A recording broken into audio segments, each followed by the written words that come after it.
Dear students and learners, welcome to Easy English with Kadu Sirs. Dear students, today's topic is personal pronouns. त्याला मराठीमध्ये पुरुषवाचक सर्वनामे म्हणतो आपण. कारण बोलत असताना आपण या सर्वनामामध्ये daily we are going to talk how it is. जसं आपण फर्स्ट पर्सन स्वतःबद्दल जर माहिती सांगायची असेल तर त्यावेळेस आय आणि वी, सिंगुलर आय आणि प्लुरल आय वी. ओके, जसं I am going to school, we are all studying. Okay, second person म्हणजे दुसऱ्या व्यक्तीबद्दल जर बोलत असतो आपण, जसं you are going to schools, you are not studying, तर सेकंड पर्सन मध्ये यू आणि यू सिंगुलर प्लुरल सारखंच आहे. नंतर थर्ड पर्सन ही मेल साठी वापरतो आपण, हिचा अर्थ होतो तो किंवा त्याला. नंतर सी ती किंवा तिला. ओके, फेमिनाईन जेंडर हे मस्क्युलाईन जेंडर आणि इट हे न्यूट्रल जेंडर. ओके, निर्जीव वस्तू नॉन लिव्हिंग थिंग त्याला म्हणतो आपण, जसं it is a job. Okay, एखादी व्हॅन असेल किंवा ॲनिमल साठी पण इट शब्द वापरतात, यू रिमेंबर दॅट. आणि या तिघांचं प्लुरल आहे दे. तर I would share this tricks while making the sentences. How it is, एक हा चार लक्षात ठेवायचा. First person I we, second person you you, third person he she it आणि प्लुरल दे. देचा अर्थ होतो ते त्या ती. याच्यामध्ये एक वर्ब टाकायचं. You have to add the verbs into this. बरोबर आहे. तर एक सेंटेन्स घेतलेला आहे आपण या ठिकाणी विद्यार्थी मित्रांनो. See that, I go to school, मी शाळेत जातो. बरोबर आहे.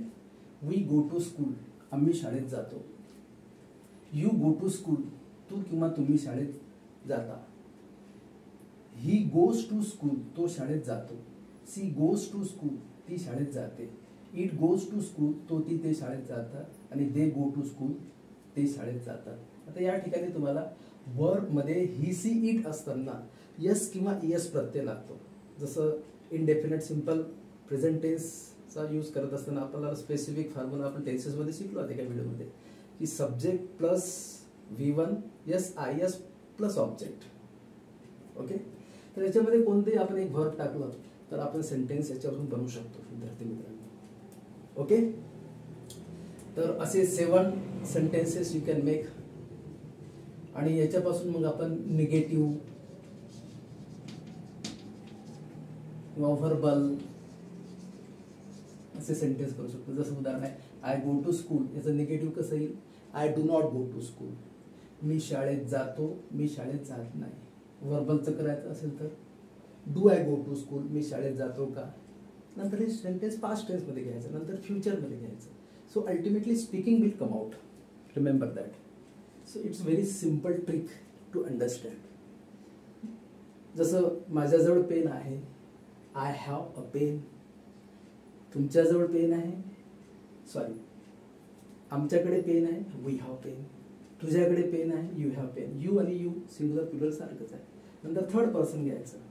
त्याच्याकडे पेन आहे, ही हॅज अ पेन. तिच्याकडे आहे, तिच्याकडे पेन आहे, C has a pen.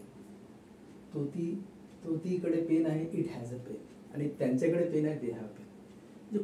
You can make any sentence from this personal pronoun charts, पुरुषवाचक सर्वनाम.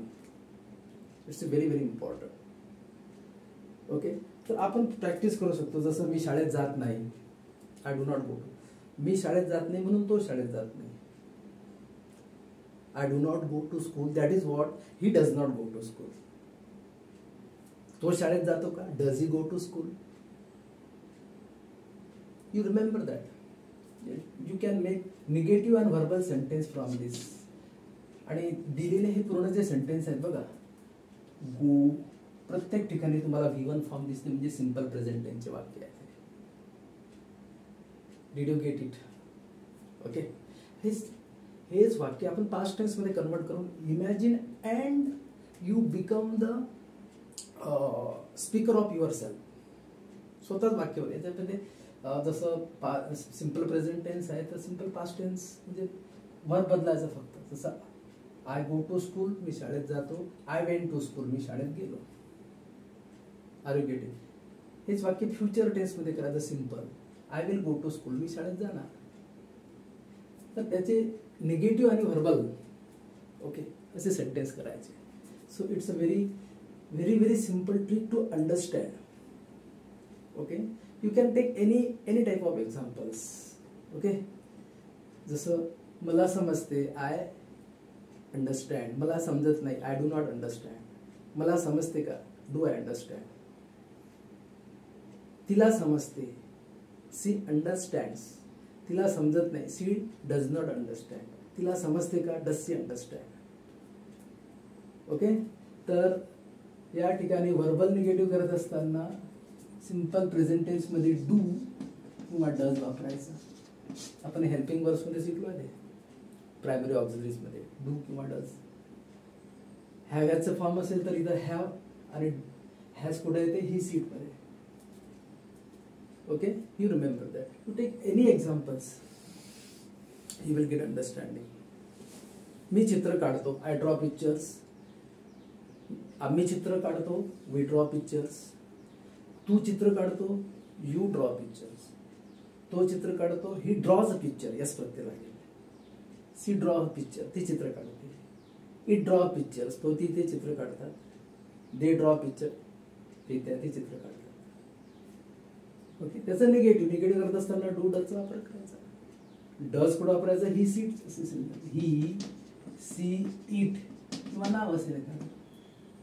सचिन क्रिकेट खेळत नाही, Sachin does not play cricket.